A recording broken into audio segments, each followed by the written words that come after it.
नमो भगवते वासुदेवाय। नमस्कार प्रिय भक्तों, कथा को शुरू करने से पूर्व कृपया हमारे चैनल को सब्सक्राइब करें, शेयर व लाइक करें और कमेंट में अवश्य लिखें ओम नमो भगवते वासुदेवाय। कार्तिक माह का आज सुनाऊं 14वां अध्याय। श्री हरि कृपा करें, श्रद्धा प्रेम बढ़ाए। कार्तिक मास महात्म्य कथा अध्याय 14। तब उसको इस प्रकार धर्म पूर्वक राज्य करते हुए देख देवता क्षुब्ध हो गए। उन्होंने देवादिदेव शंकर भगवान का ध्यान आरंभ कर दिया और भक्तों की कामना पूर्ण करने वाले शंकर ने नारद जी को बुलाकर देव कार्य की इच्छा से उनको वहां भेजा। शंभु भक्त नारद शिव की आज्ञा से देवपुरी में गए। इंद्रादिक सभी देवता व्याकुल हो शीघ्रता से उठ नारद जी को उत्कंठा भरी दृष्टि से देखने लगे। अपने सब दुखों को कहकर उन्हें नष्ट करने की प्रार्थना की। तब नारद जी ने कहा, मैं सब कुछ जानता हूँ, इसलिए अब मैं दैत्यराज जलंधर के पास जा रहा हूँ। ऐसा कहकर नारद जी देवताओं को आश्वासित कर जलंधर की सभा में आए। जलंधर ने नारद जी के चरणों की पूजा कर हंसते हुए कहा, हे ब्राह्मण, कहिए आप कहाँ से आ रहे हैं, यहाँ कैसे आए हैं? मेरे योग्य जो सेवा हो उसकी आज्ञा दीजिए। नारद जी प्रसन्न होकर बोले, हे महाबुद्धिमान जलंधर, तुम धन्य हो। मैं स्वेच्छा से कैलाश पर्वत पर गया था, जहाँ 10,000 योजनों में कल्प वृक्ष का वन है। वहाँ मैंने सैकड़ों कामधेनुओं को विचरते हुए देखा तथा यह भी देखा कि वह चिंतामणि से प्रकाशित परम दिव्य अद्भुत और सब कुछ सुवर्णमय है। मैंने वहाँ पार्वती के साथ शंकर जी को भी देखा, जो सर्वांग सुंदर गौरवर्ण त्रिनेत्र और मस्तक पर चंद्रमा धारण किए हुए हैं। उन्हें देखकर मुझे बड़ा आश्चर्य हुआ कि इनके समान स्मृतिशाली त्रिलोकी में कोई है या नहीं। हे दैत्येंद्र, उसी समय मुझे तुम्हारी स्मृति का स्मरण हो आया और उसे देखने की इच्छा से ही मैं तुम्हारे पास चला आया हूँ। यह सुनकर जलंधर को बड़ा हर्ष हुआ। उसने नारद जी को अपनी सब स्मृति दिखला दी। उसे देख नारद जी ने जलंधर की बड़ी प्रशंसा की और कहा, निश्चय ही तुम त्रिलोकपति होने के योग्य थे। ब्रह्मा जी का हंस युक्त विमान तुम ले आए हो और द्युलोक, पाताल और पृथ्वी पर जितने भी रत्न आदि हैं, सब तुम्हारे ही तो हैं। ऐरावत, उच्चैश्रवा घोड़ा, कल्प वृक्ष और कुबेर की निधि भी तुम्हारे पास है। मणियों और रत्नों के ढेर भी तुम्हारे पास ही हैं। इससे मैं बड़ा प्रसन्न हूँ, परंतु तुम्हारे पास कोई स्त्री रतन नहीं है। उसके बिना तुम्हारा यह सब फीका फीका है। तुम किसी स्त्री रतन को ग्रहण करो। नारद जी के ऐसे वचन सुनकर दैत्यराज काम से व्याकुल हो गया। उसने नारद जी को प्रणाम कर पूछा कि ऐसी स्त्री कहाँ मिलेगी जो सब रत्नों में श्रेष्ठ हो। नारद जी ने कहा, ऐसा रत्न तो कैलाश पर्वत में योगी शंकर के पास ही है। उनकी सर्वांग सुंदर पत्नी देवी पार्वती अत्यंत मनोहर हैं। उनके सामने सुंदरी में किसी को नहीं देखता। उनके उस रतन की उपमा तीनों लोकों में कहीं नहीं है। देवऋषि उस दैत्य से ऐसा कहकर देव कार्य करने की इच्छा से आकाश मार्ग से चले गए। हर हर महादेव। जय श्री कृष्ण। तुलसी भगवान विष्णु को अति प्रिय है। तुलसी पत्र के बिना भगवान तो भोग भी स्वीकार नहीं करते। तो आइए बुढ़िया माई की कंधा देने वाली कथा श्रवण कर लेते हैं। एक समय कार्तिक महीने में सब महिलाएं तुलसी माता को सींचने जाती थीं। सब महिलाएं तो तुलसी सींच कर आ जाती, पर एक बुढ़िया माई तुलसी माँ को सींच कर कहती कि तुलसी माता सबकी दाता, मैं तेरा बिड़ला सींचूं, तू मेरा निस्तारा कर। तुलसी माता अड़वा दे, लड़वा दे, पीतांबर की धोती दे, मीठे मीठे ग्रास दे, बैकुंठ का वास दे, चटके की चाल दे, पटके की मोत दे, चंदन का काठ दे, झालर की झंकार दे, साईं का राज दे, दाल भात का जीवन दे, एकादशी का दिन दे और श्री कृष्ण का कांधा दे। इतनी बात सुनकर तुलसी माँ सोच में पड़ जाती। धीरे धीरे इस तरह कई दिन बीत जाने पर तुलसी माता सूखने लगी। तब एक बार भगवान श्री कृष्ण ने तुलसी माता से सूखने का और अपनी इस सोच का कारण पूछ लिया। इस पर तुलसी माता ने बताया कि एक बुढ़िया मेरे पास रोज आकर इतनी बात कहकर ऐसे कहकर चली जाती है। इनमें से मैं बुढ़िया माई को सब कुछ तो दे सकती हूँ, पर आपका कांधा कहाँ से दूंगी।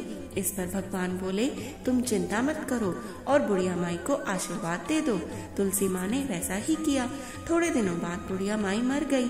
सब कोई उन्हें उठाने लगे, पर वह इतनी भारी हो गई कि वे किसी से भी ना उठ सकी। सब कोई कहने लगा कि पाप घाट की माला फेरती थी, फिर किस वजह से यह इतनी भारी हो गई।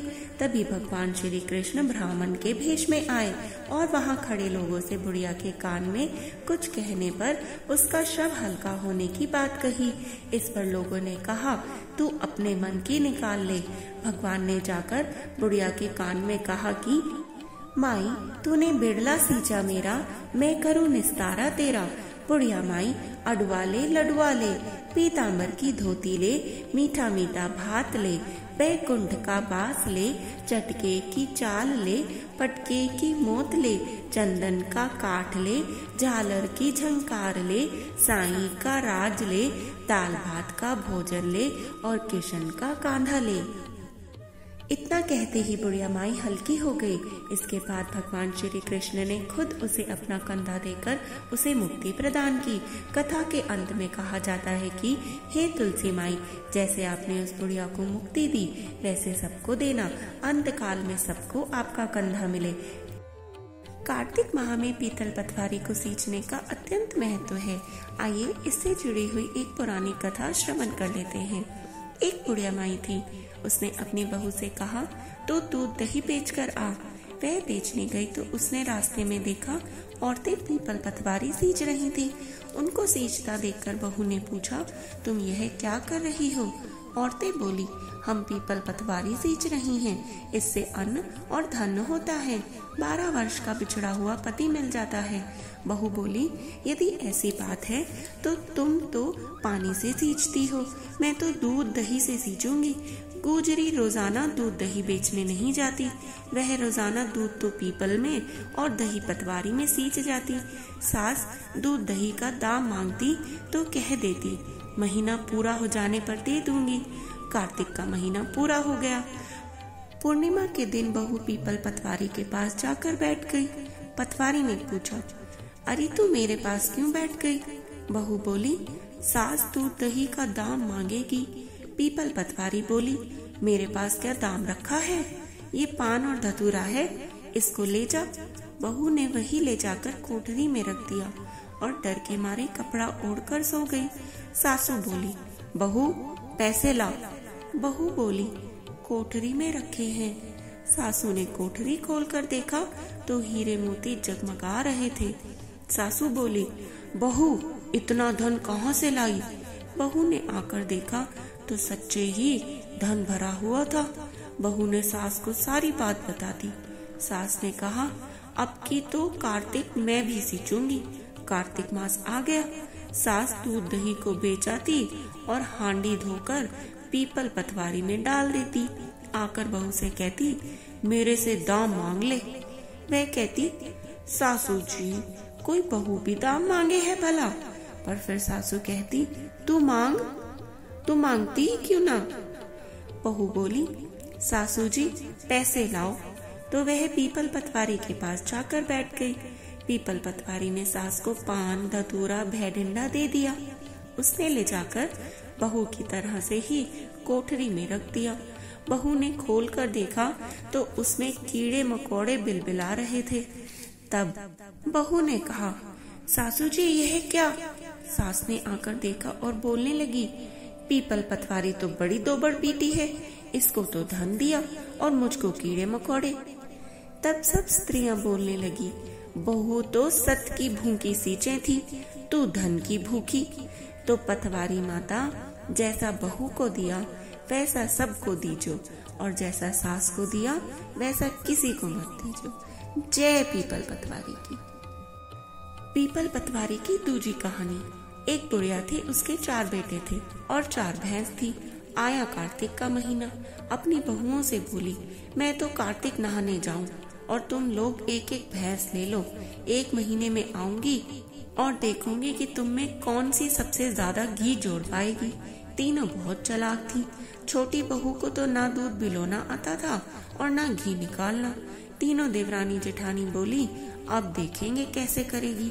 सासू छोटी से ज्यादा प्यार करती थी, अब उसको कोई कुछ नहीं बताता था। वह बड़ी भोली थी। वह अपना सारा दूध दही पीपल पतवारी में गिरा देती। महीना पूरा हो गया। तीनों बहुओं ने डिब्बा भर के घी जोड़कर रखा था। छोटी बहू पतवारी माता से बोली, जब मेरी सास आएगी तो मैं घी कहाँ से दूं? पतवारी माता बोली, तू 4 कंकड़ ले जा और जाकर 4 डिब्बों में डाल देना। उनका एक एक डिब्बा भरा होगा तो तेरे 4 डिब्बे भर जाएंगे। वह 4 कंकड़ लेकर चली गई और 4 डिब्बों में डाल दिए। उसके चारों डिब्बे भर गए। सासू आई, बोली, लाओ अपना अपना घी दिखाओ, किसने कितना जमा किया है। सब बड़ी खुशी खुशी लेकर आई। बोली, अब सास से इसको डांट पड़ेगी। सबसे छोटी 4 डिब्बे लेकर आई। सब बोली, इसने तो कभी जमाया नहीं, बिलोया नहीं, इतना घी कहाँ से लाई? इसके पति ने लाकर दिया होगा। तब वह कहने लगी, मुझे तो बिलोना नहीं आता था, ना ही कोई बताता था।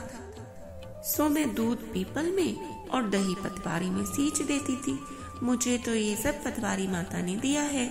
सब बोली, पतवारी माता के सींचे का इतना धर्म व फल होता है तो अगले साल से हम भी सब कार्तिक नहाएंगे और पतवारी माता सींचेंगे। जय पतवारी माता की।